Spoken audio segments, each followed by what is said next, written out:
नमस्कार. शाई प्रतिष्ठानतर्फे साहित्य केसरी महाकाव्य करंडक स्पर्धेसाठी मी कविता सादर करत आहे. मी सौ कल्पना भालेराव, सॅन फ्रान्सिस्को, अमेरिका. मी मूळची पुणे येथून आहे. माझ्या कवितेचे नाव आहे चिता.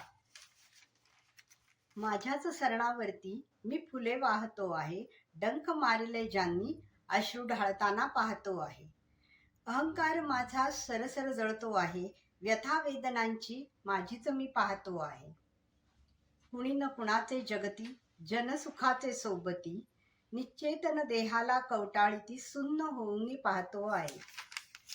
जो धरला होता लोभ तो हवेत विरला आहे, ज्यांच्यासाठी लढलो मी रणांगणी मी एकटाच आज. लढताना मी देहाकडे न पाहिले, चितेवरून तो आज मला खिजवतो आहे. झुठे हे पाश सारे मजला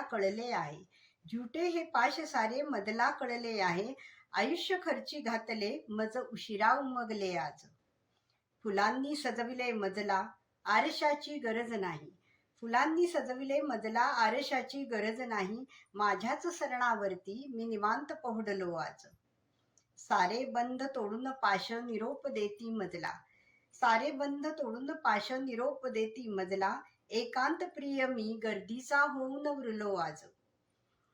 माझे करता मी उणेच होत राहिलो, प्रेम वाटता रीता होऊन चाललो आज. अंती शब्दांनी मजला जवळ घेतले निशब्द होऊन, ऋणात त्यांच्या राहुनी मी निरोप घेतो आज. धन्यवाद.